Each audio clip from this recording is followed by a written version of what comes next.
안녕하세요. 이런 사연은 처음 보내봐서 어떻게 운을 떼어야 할지 고민이 많이 되네요. 우선 저는 내년이면 딱 30이 되는 올해 29 새내기 부부예요. 남편은 저보다 2살 연상이고요. 저희는 아직 결혼한 지 1년 조금 넘은 부부니까 신혼이라고 봐도 무방한 새내기 부부 맞겠죠?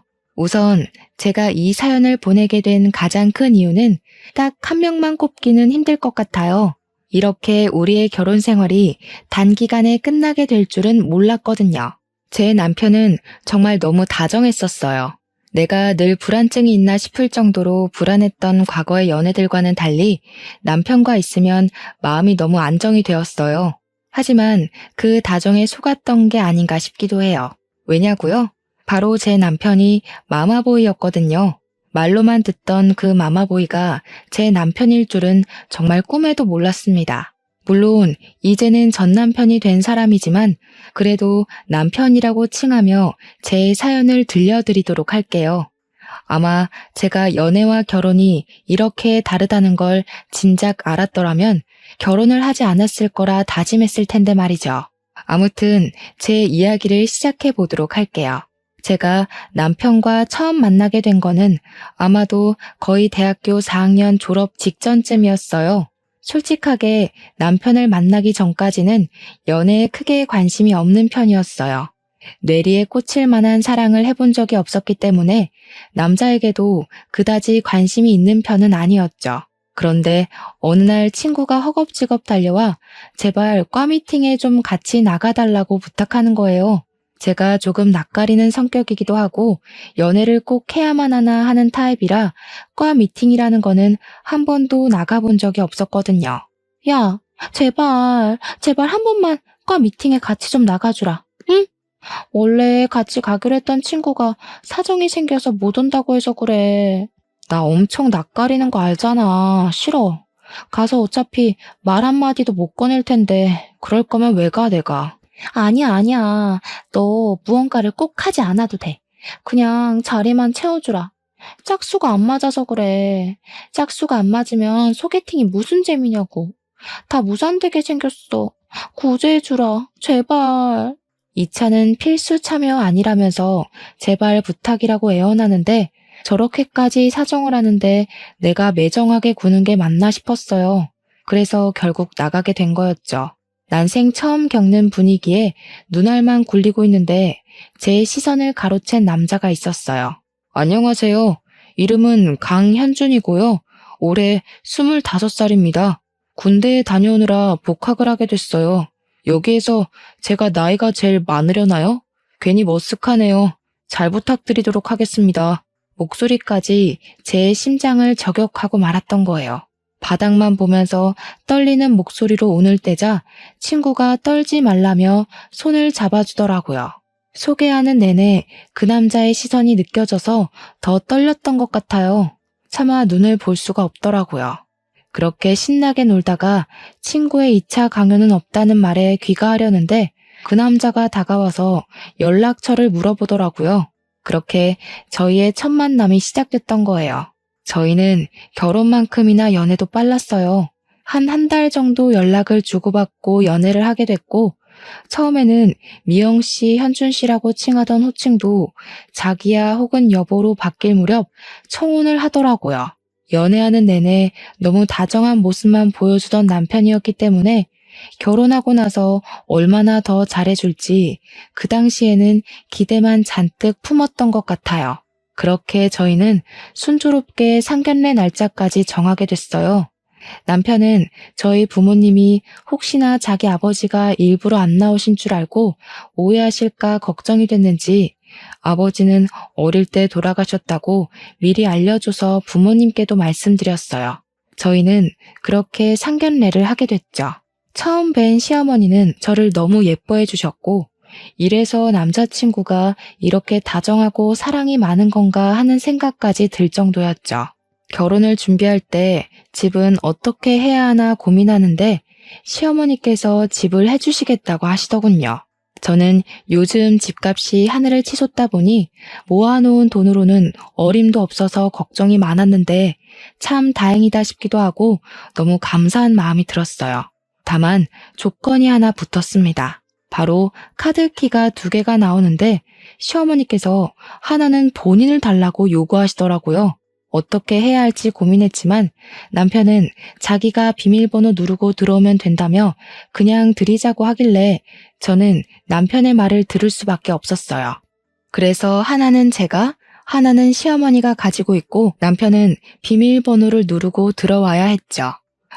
처음 몇 개월은 문제가 될 게 하나도 없이 잘 지나갔었어요. 문제가 터진 거는 결혼 후 한 5개월 정도 지났을 때 그쯤이었어요.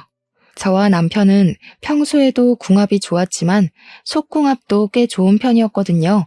그래서 자주 하고는 했어요.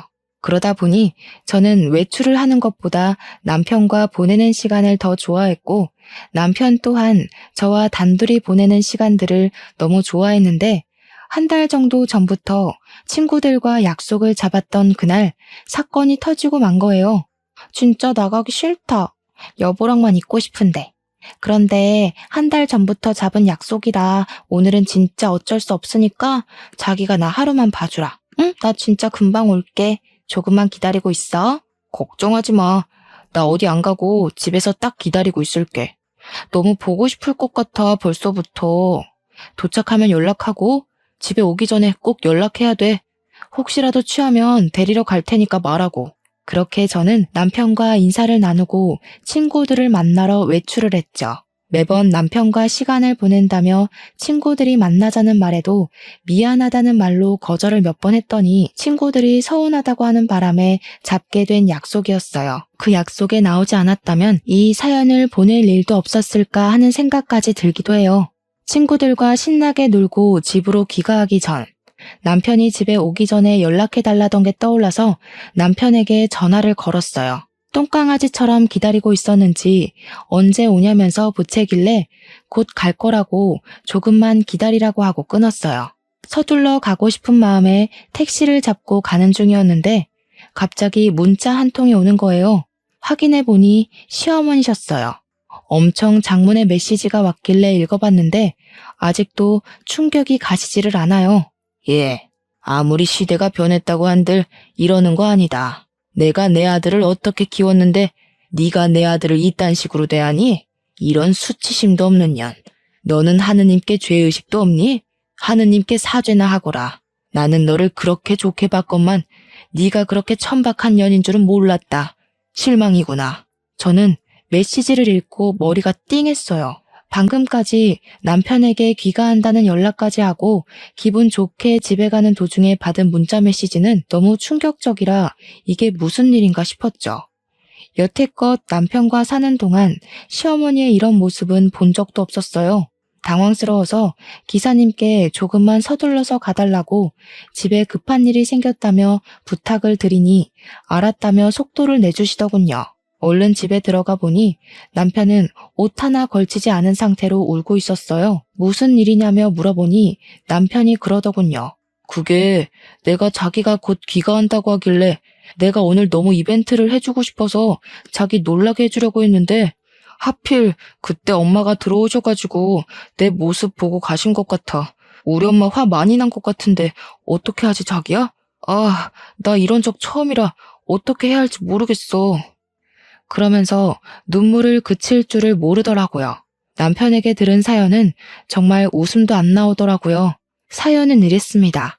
남편이 저를 위해 이벤트를 준비해주고 싶어서 에이프런 앞치마만 걸친 채 저를 기다리던 중이었는데 갑자기 문이 열리는 소리가 들렸고 남편은 제가 들어오는 줄 알고 그 차림으로 오셨습니까 사모님 하며 달려 나왔다는 거 아니겠어요?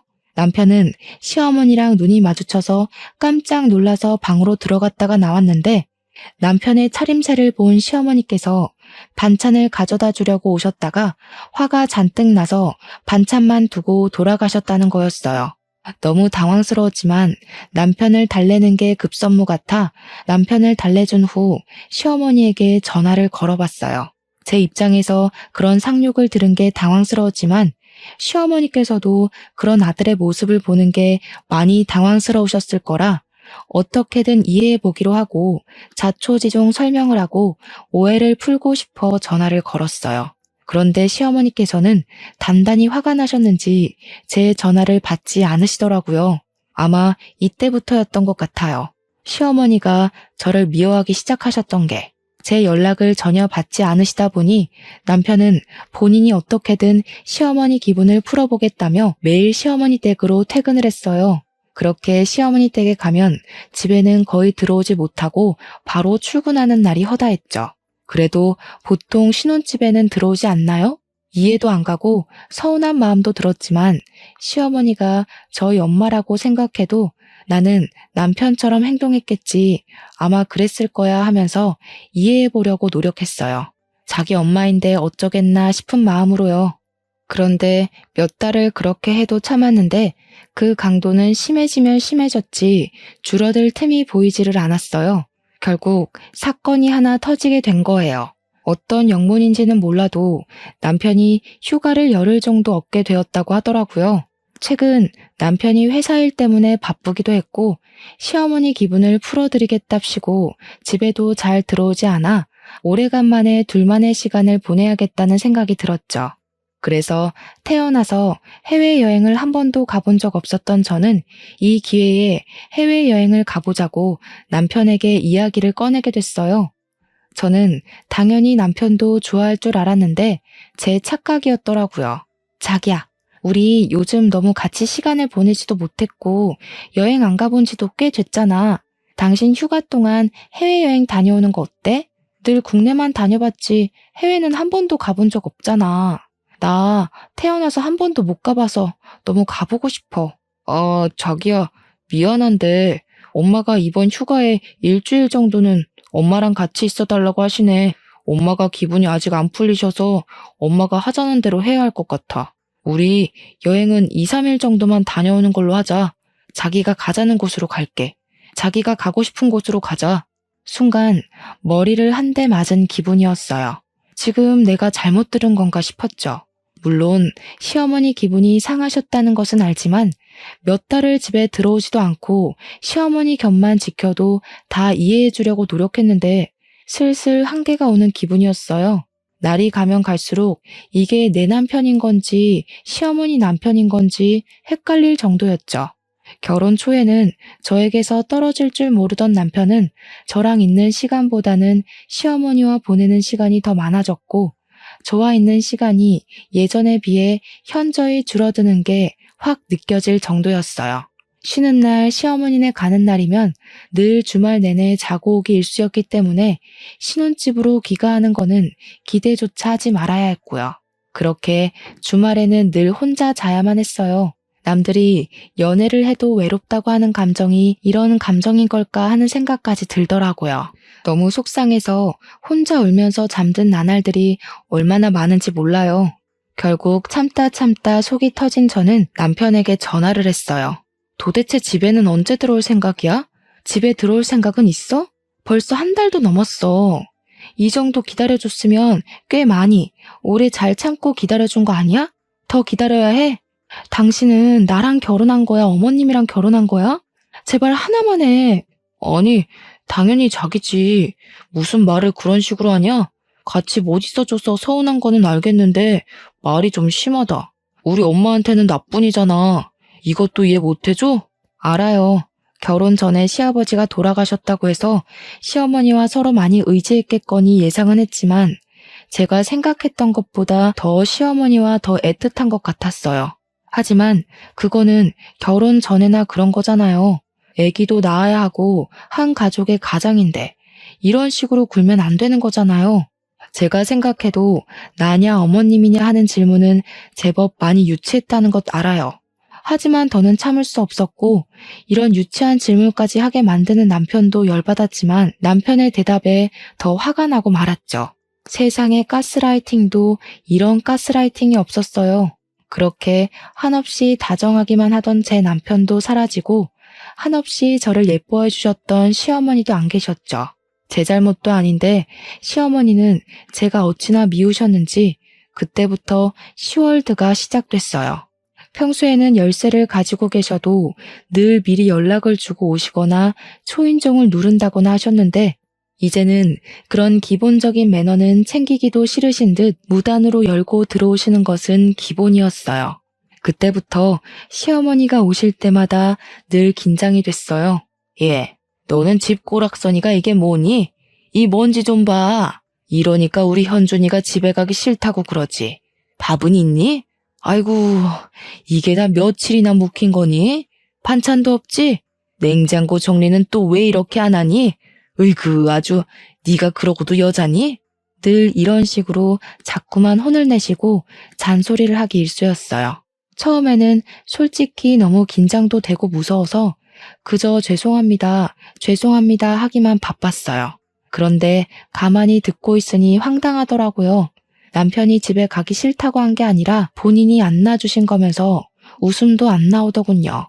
대충 다시 청소했다 싶어 조금이라도 쉬려고 하면 시어머니는 다시 저를 부르시고는 했어요. 얘야, 저녁 먹을 시간 됐다. 얼른 상 차려라. 아, 냉장고에 먹을 것도 없던데 장부터 봐야 하는 것 아니니? 너 또 게을러서 아직도 장 안 봤지? 얼른 다녀와라. 안 그래도 남편한테 부탁해뒀어요.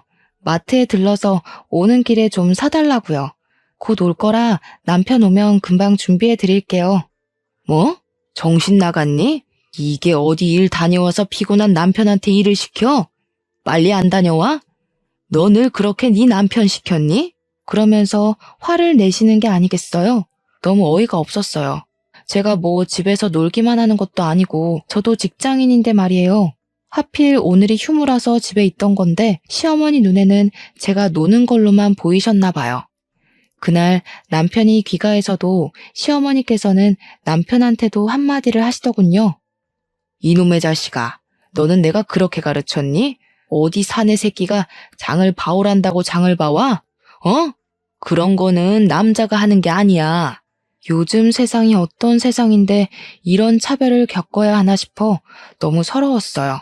그래도 꾹 참고 요리해서 밥상 혼자 다 차리고 시어머니를 부르면 음식만큼은 좀 칭찬해 주실 줄 알고 살짝 기대했어요. 평소 엄마한테 배웠던 것도 있고 남편도 제 음식만큼은 맛있다고 해줬었거든요. 하지만 시어머니에게 낙인이 찍힌 저에게는 그저 꿈이었죠.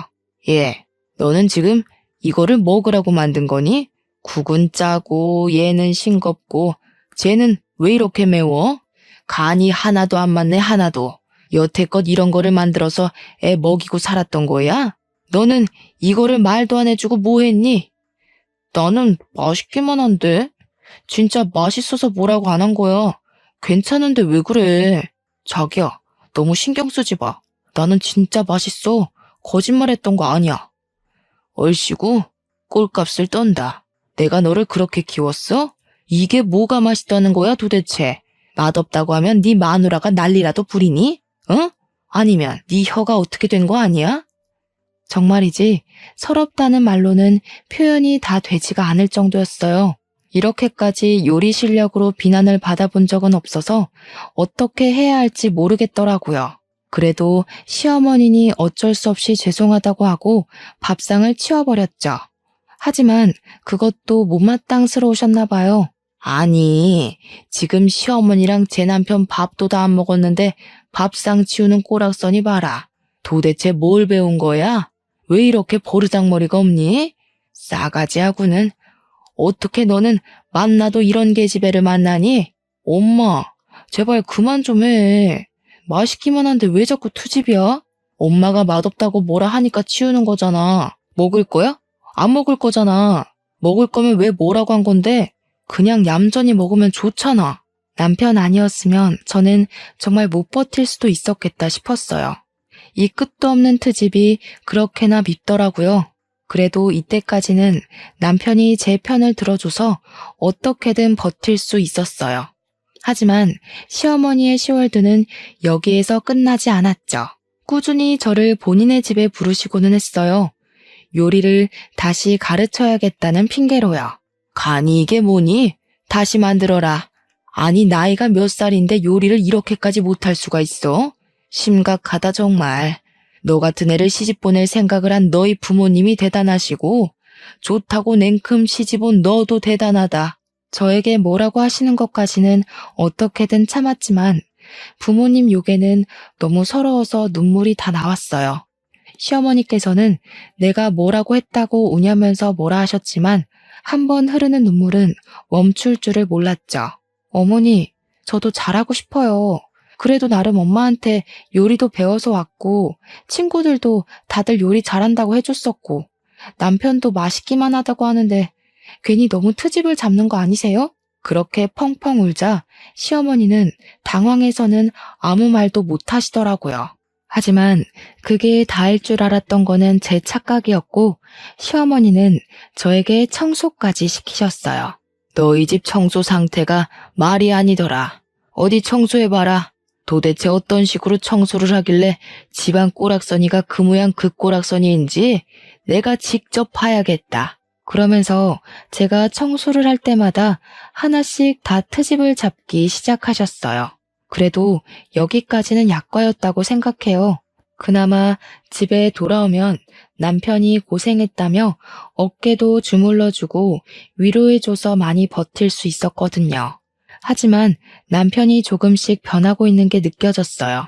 저와 단둘이 상의해야 할 일이 생겨도 늘 저에게는 말도 없이 시어머니와 상의하고 결정을 이미 내린 후 저에게는 마치 통보하듯이 알리는 거는 기본이었고 매번 시어머니에게 용돈을 드리길래 저도 친정에 용돈 좀 드리고 싶다고 말이라도 꺼내면 바로 시어머니에게 전화를 하더라고요. 엄마, 우리 자기가 장모님께 용돈 좀 드리고 싶다는데 드려도 될까? 그냥 엄마한테 주는 만큼만 드려도 되잖아. 우리 자기도 효도하고 싶은 것 같은데 허락해 줄 거야? 이런 식으로 물어보더라고요. 본인은 나한테 물어보지도 않고 시어머니에게 용돈을 드린 거면서 제 친정에 용돈 드리고 싶다니까 왜 시어머니에게 그거를 물어보고 있느냐고요. 당연히 시어머니는 안 된다고 하셨죠.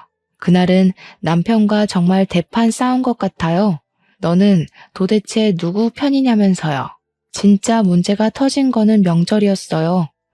결혼하고 처음 맞이하는 명절에 저도 오랜만에 부모님을 뵐 생각에 잔뜩 들떠 있었는데요. 시댁에 먼저 가서 인사를 드리는데 시어머니께서는 피곤하다는 것을 이유로 저에게 일을 다 떠맡기고는 누워서 쉬고만 계셨어요. 물론 일도 저 혼자 다 해야만 했고요. 그래도 이것만 다 해놓으면 엄마를 보러 갈 수 있다는 생각으로 조금만 참자, 조금만 버티자, 이것만 하고 집에 가자 하며 연보를 외우듯이 속으로 중얼거리면서 했죠. 더 서운했던 거는 남편이었어요.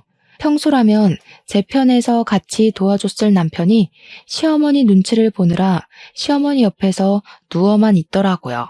그래도 어떻게든 다 끝내고 나서야 드디어 친정에 갈 수 있다는 생각에 안도의 한숨을 내쉬었습니다. 어머니, 저 이제 친정에도 인사를 좀 드리러 다녀오고 싶은데요. 슬슬 일어나 봐도 될까요? 친정 부모님 뵌 지도 오래됐고 해서 좀 뵈러 가고 싶어요. 요즘 바빠서 통 못 배웠거든요. 네가 드디어 정신 나갔구나. 어디 결혼한 여자가 시댁을 버리고 친정에 갈 생각을 해. 나 때에는 그런 거는 상상도 못했다. 허튼 수작 부리지 말고 얌전히 설거지까지 다 해놓고 가라. 하지만 물거품이 되었죠. 시어머니는 저를 놓아줄 생각이 없으시더라고요. 하라는 것도 다 했는데 이렇게까지 억지로 안 놓아주실 줄은 몰랐던 거예요. 그래서 남편에게 가서 말했죠. 오늘 친정에 간다고 부모님한테 다 말씀을 드려놔서 부모님도 잔뜩 기대하고 계시는데 어떡해. 어머니가 허락을 안 해주시잖아. 자기가 잘 말씀 좀 드려봐, 응? 요즘 내가 자기 편만 든다고 엄마도 잔뜩 삐치고 화나셔서 내 말을 안 들으셔. 진짜 미안해. 어쩔 수가 없겠다. 그냥 내년에 꼭 가겠다고 말씀드리고 내년에 더 맛있는 것도 사드리고 그러자. 남편에게도 너무 실망스러웠어요. 남편만큼은 제 편이라고 생각해서 여태 시어머니가 아무리 갈구셔도 다 참고 넘어갈 수 있었던 건데 남편마저 저에게 등을 돌린 것만 같은 기분이 들더라고요. 배신감도 드는 것 같았어요.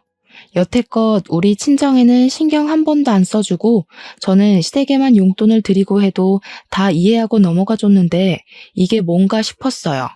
당신 진짜 많이 변한 거 알아? 혹시 사랑도 식었니? 나랑 이혼하고 싶어서 그래? 나는 그래도 당신이 내 편이라고 생각해서 믿고 버틴 건데 오늘은 조금 많이 실망스럽다. 그러고는 울면서 밖으로 뛰쳐나왔어요. 남편이 꾸준히 전화를 걸었지만 일부러 받지도 않았어요. 그리고 바로 친정으로 가서 부모님께 하소연을 했죠. 부모님께서는 단단히 화가 나셔서는 당장 이혼하라고 네가 뭐가 아쉬워서 그런 취급을 당하면서 버티고 있었냐고 하시더라고요. 남편 하나 보면서 버텼지만 이제 내 편도 아닌 남편 때문에 더는 버틸 이유가 없겠다 싶어지니 친정 부모님 말씀에 저도 모르게 수긍을 하게 됐어요. 그래서 그날은 하룻밤 친정에서 부모님과 함께 자고 다음날 바로 일어나서 집으로 향했어요. 아침에 일어나서도 꾸준히 연락이 오더라고요. 사실 바로 말할까도 고민했는데 친정엄마가 당분간은 이혼하자는 이야기를 꺼내지 말라고 하시는 거예요. 이혼할 때에는 증거가 무조건 많이 있어야 좋은 거라면서 변호사 선임해 두고 있을 테니 몰래 증거물을 수집하고 있으라는 말에 저는 남편의 전화를 받고는 아무렇지도 않은 척 지금 집에 가는 중이라고 미안하다며 사과를 했죠. 그러자 남편이 많이 놀랐었는지 안도의 한숨을 내쉬며 알았다고 얼른 오라고만 하더라고요. 화를 낼 줄 알았는데 생각보다 차분한 말투에 남편이 다시 변했나 싶은 생각도 들었었죠. 그날 이후로 저는 차곡차곡 증거물을 수집하기 시작했어요. 그동안 남편은 변했었냐고 물어보신다면 아니요. 남편이 변했다면 어떻게 증거물을 모을 수 있었을까 싶어요. 그동안 남편과 나눴던 대화, 시어머니와 나눴던 대화들 녹취는 물론 문자 같은 게 오면 전부 캡처해두고 증거물로 차곡차곡 모으고 있었어요. 사람 참 쉽게 안 변하더라고요. 그동안 모아뒀던 증거물들을 친정 부모님께 보여드리니까 바로 부모님이 선임해 두셨던 변호사에게 연락해 물어보신 것 같았어요. 이 정도면 충분할 것 같다는 말이 떨어지던 날 더 지체할 것도 없다는 생각이 들어 남편에게 바로 이혼하자고 말해야겠다 다짐했어요.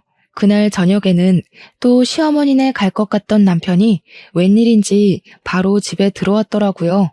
지금이 아니면 기회가 없겠다 싶어 남편에게 이야기 좀 하자며 자리에 앉혔습니다. 우리 이혼하자. 나 고민 많이 해보고 이야기하는 거야. 절대 쉽게 꺼내는 말 아니야. 그리고 미리 말하지만 나는 갑자기도 아니야. 정말 많이 참았고 정말 오래 기다렸고 너무 많이 지쳤어. 그게 무슨 소리야. 너무 갑작스럽잖아. 내가 요즘 집에 못 들어와서 그래? 하지만 그거는 당신도 알잖아. 엄마 기분이 너무 안 좋아서 어쩔 수 없었다는 거. 내가 앞으로 잘할게. 엄마한테 더는 부르지 말라고 이야기해둘게. 제발 다시 생각해봐. 응? 아니, 그렇게 말하지 마. 나 이미 당신이랑 이혼하겠다고 마음 굳게 먹었고 가볍게 물을 생각으로 꺼낸 말 아니거든?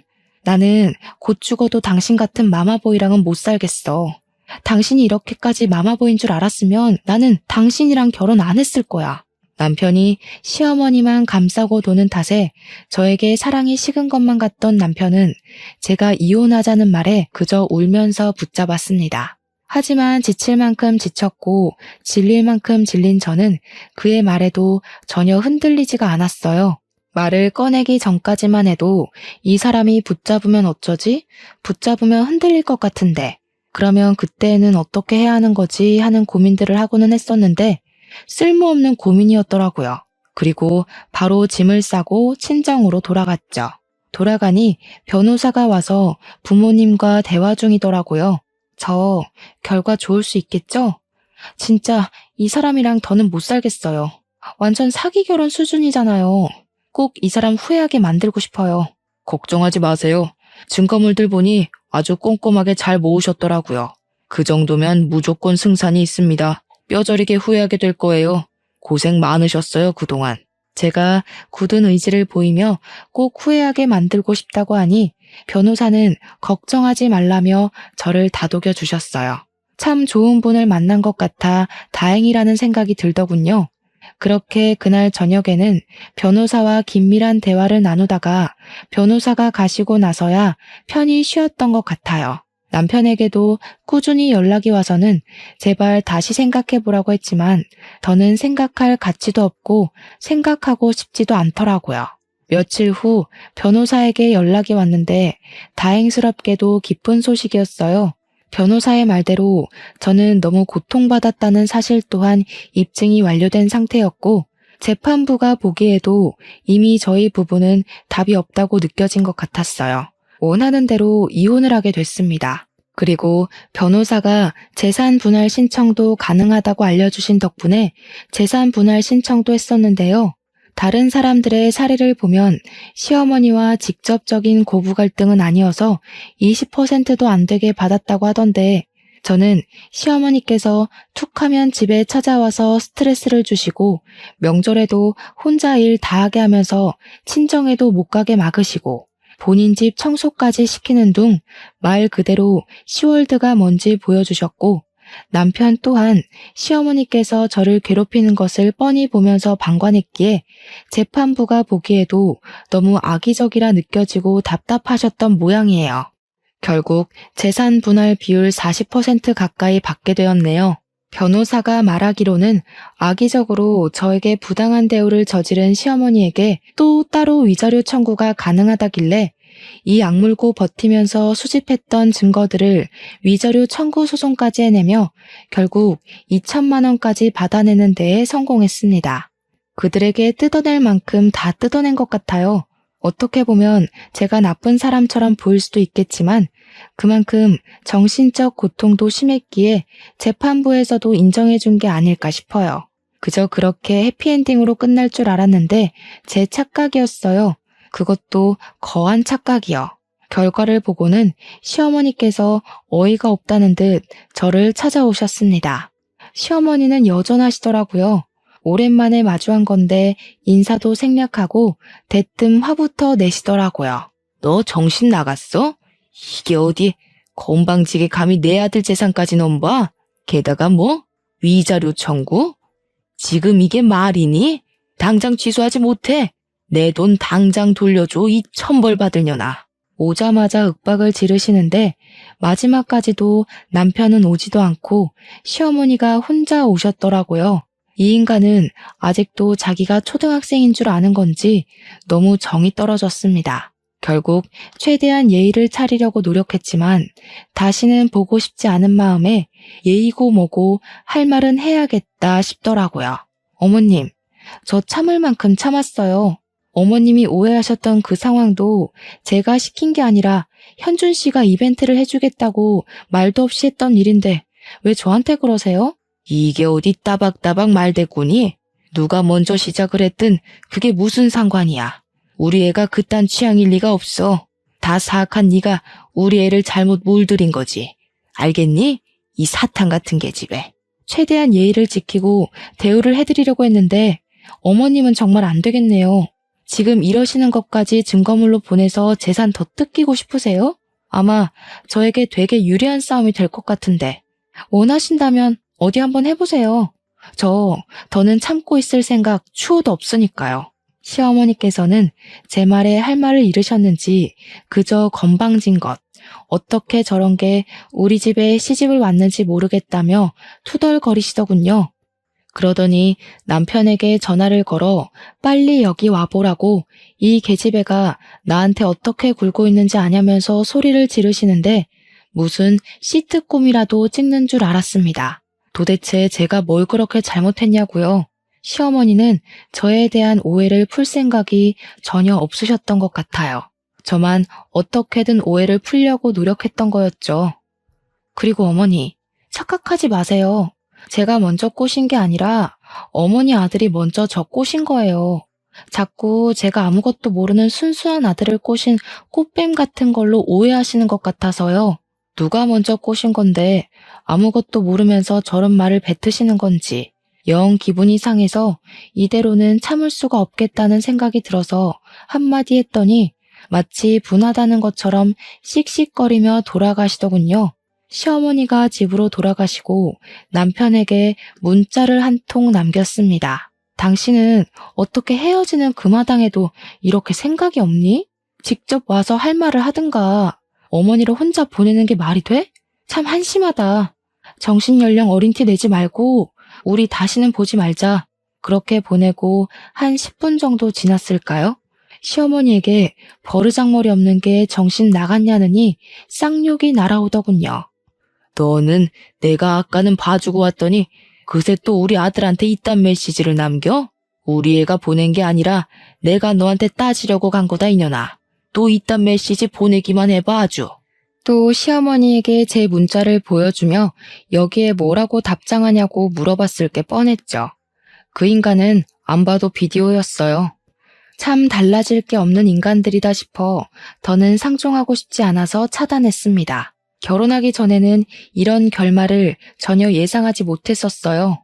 결혼 후 그이가 마마보이라는 사실을 알게 되었을 때에도 꾸준히 제 편을 들어줬다면 아마 저는 이 지겨운 결혼 생활도 끝까지 버틸 수 있다며 악착같이 붙어 있었을 것만 같네요.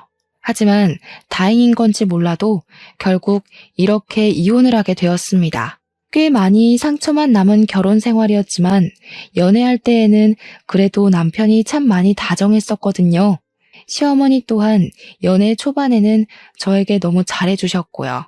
그저 본인 어머니에게 잘하는 편이라고 생각해서 우리 친정에도 잘해줄까 하고 기대했지만 그저 제 착각이었구나 싶네요. 이렇게 뒤늦게나마 이들의 본 모습을 알게 되어 다행이라는 생각 중이에요. 요즘 저는 이혼을 하면서 받아낸 돈으로 가게를 하나 차리게 됐어요. 뭐 큰 가게는 아니고 소소하게 동네에 카페를 차려서 운영 중이랍니다. 취미로 베이커리도 배워서 직접 쿠키나 빵 같은 것도 같이 판매하니 생각보다 장사가 잘 되더라고요. 덕분에 동네 친구들도 많이 생긴 것 같아요. 사실 어릴 때 책을 하나 읽었는데 꿈은 돈으로도 살 수 없다고 하는 걸 보며 커피를 좋아하는 저는 카페를 차리고 싶다는 꿈을 가졌어요. 하지만 결혼을 하게 되면서 그 꿈을 접었죠. 그런데 이렇게 이혼하면서 받아낸 돈으로 꿈을 이루게 될 줄은 저도 몰랐지 뭐예요. 중간에 전 남편에게 연락이 온 적도 있기는 했어요. 제발 다시 만나주면 안 되냐? 나는 너 없이 안 된다. 이제 엄마에게 의지 안 하겠다 애걸복걸을 하는데 그저 웃기더라고요. 전 남편이 안 그러겠다고 한다고 그게 고쳐질까 싶어요. 시어머니가 가만히 안 두고 둘둘 볶을 텐데 어느 누가 이 남자랑 결혼하려고 할까요? 아마 이 남자는 2번 다시는 재혼은 힘들 거라고 생각해요. 저희 부모님이 여기저기 동네에 소문을 다 내고 다니셨더라고요. 전 남편이 마마보이라 제가 엄청 고생했다면서요. 혹시라도 누군가가 만나겠다고 하면 격하게 말리라고 하셨다더라고요. 그 말을 듣고는 엄청 웃었던 것 같아요. 연락만 하면 다행인데 하루는 카페까지 찾아왔던 적도 있었어요. 왜 이렇게 연락이 힘들어? 제발 나 한 번만 봐주라. 응? 내가 진짜 잘할게. 당신이 원한다면 나 그냥 호적에서도 팔게. 엄마랑 연락 안 할게. 제발 용서해줘. 마마보이가 엄마를 포기하겠다는 말이 어쩌다 나오게 된 건지 참 의문이더라고요. 오래 살고 볼 일이었죠. 하지만 제가 그렇게 멍청할 리가 있나요? 이 남자가 고쳐져도 시어머니가 안 고쳐지실 텐데. 제발 그냥 돌아가 주라. 나 더는 당신 보고 싶지 않아. 여기 내 카페인 거 알지? 사람들이 다 쳐다봐. 이 동네에서 당신 인식 얼마나 더러운 줄 알아? 그냥 돌아가는 게 좋을걸? 그 말과 동시에 주변 손님들이 다 일제히 저희를 쳐다보더라고요. 그 시선에 전 남편은 겁을 먹었는지 제발 다시 한 번만 생각해달라는 말과 함께 홀연히 나가버리더라고요. 감사의 마음을 담아 손님들에게 간식을 하나씩 나눠드리고 웃으면서 그렇게 끝낸 것 같아요. 이후로는 시어머니도 전 남편도 찾아오지 않았어요. 소식이 끊겨서 어떻게 됐는지도 모르겠고 알고 싶지도 않더라고요. 차라리 잘 된 거죠. 알고 싶지 않은 소식이 자꾸 들리는 것도 꽤 고통이라고 하더라고요. 이대로 평생 안 들렸으면 하는 바람이지만 이 이야기는 요즘 제법 제 안주로 많이 씹히고는 한답니다. 요즘 제 욕심은 별거 없습니다. 크게 욕심을 내지 않으려고요. 소소하게 벌면서 지금처럼만 생활고에 시달리지 않고 먹고 싶은 거 먹고 하고 싶은 거 하고 만나고 싶은 사람 만나면서 내 행복을 우선시하며 지내는 것. 그게 바로 요즘 제 목표랍니다. 행복이라는 게 따지고 보면 크게 뭐가 있는 거는 아니더라고요. 행복이라는 정의를 내리려고 하면 꽤 복잡하고 어려워 보이지만 어떻게 보면 또 단순한 거라서 불행하지 않으면 그것 또한 행복이라는 생각이 들기 시작했거든요. 제 마음속에서는 행복의 정의가 예전과는 참 많이 변한 것 같기는 해요. 무엇보다 제가 이 카페를 시작하면서 친구가 꽤 많이 생겼거든요. 그게 또 새로운 행복인 것 같아요. 어릴 때에는 친구가 많이 없어도 괜찮다 생각했는데 마음가짐이 달라지네요.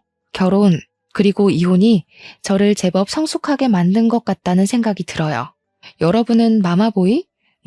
부모님 잘 모시면 좋지. 우리 부모님도 잘 챙겨줄 것 같은데? 너무 착하잖아. 그런 가벼운 생각으로 만나지는 않으셨으면 좋겠어요. 저도 그런 마음으로 이 결혼을 하게 되었었던 거거든요.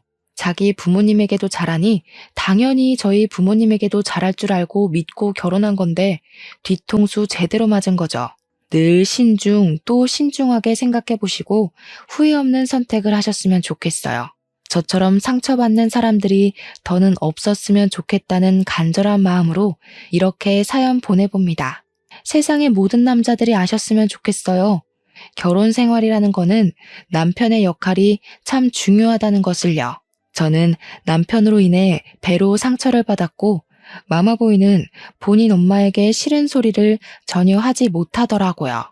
혼자 극복해야 하는 상황은 내 마음에게 상처만 주는 일이니 꼭 잘 확인해보고 결혼하셨으면 합니다. 제 사연을 들어주셔서 너무 감사합니다. 모두 행복한 일들만 가득하시기를 바랄게요.